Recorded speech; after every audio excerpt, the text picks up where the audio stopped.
আলু, আদা কুচি, কাঁচা লঙ্কা, রসুন আর পেঁয়াজ কুচি।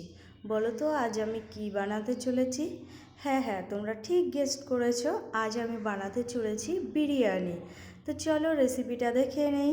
তো প্রথমেই হাঁড়িতে আমি চাল নিয়ে নিয়েছি আর তার মধ্যে জল দিয়ে 30 মিনিট ভিজিয়ে রাখবো। আর এদিকে প্রেসার কুকারে আলু দিয়ে দিয়েছি ভাপিয়ে নেব বলে, তার মধ্যে লবণ, লঙ্কা গুঁড়ো আর হলুদ দিয়ে দুটো সিটি দিয়ে নেব।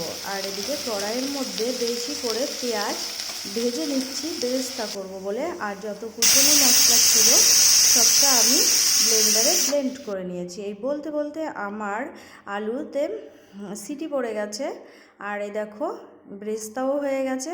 আর আমি এখন আলুটা হালকা করে ভেজে নেব, ভেজে নিলে এটা খেতে বেশ ভালো লাগে। আর সেই তেলেই আমি এখন দিয়ে দিয়েছি পেঁয়াজ কুচি, মাংসটা করব বলে। তো পেঁয়াজ কুচিটা হয়ে গেছে আর যত আমার মশলা ছিল ব্লেন্ড করে নিয়েছি সব মশলাগুলো দিয়ে দিয়েছি। তার মধ্যে জিরে গুঁড়ো, লঙ্কা গুঁড়ো, হলুদ গুঁড়ো, ধনে গুঁড়ো সব দিয়ে এখন আমি মাংসটাকে ভালো করে কষিয়ে নেব। বিরিয়ানির মাংস একটু ভালো করে সিদ্ধ হলে খেতে বেশ ভালো লাগে।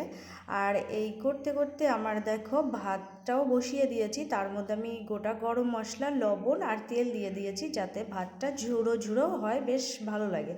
আর আমার কাছে টক দই ছিল না বলে আমি একটু গুঁড়ো দুধ দিয়ে দিয়েছি।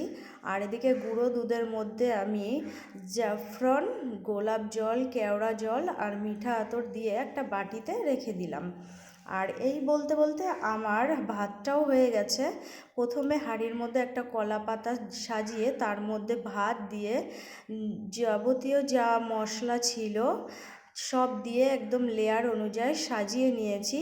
তো গোলাপ জল, কেওড়া জল যেটা ছিল সব দিয়ে দিয়েছি, বেরেস্তা, ঘি দিয়ে আমার পুরো লেয়ারটা কমপ্লিট হয়ে গেছে সাজানো। আর একটা তাওয়ার উপরে হাঁড়ি দিয়ে এবার আধা ঘন্টার জন্য মানে 30 মিনিটের জন্য এবার আমি রেখে দেব।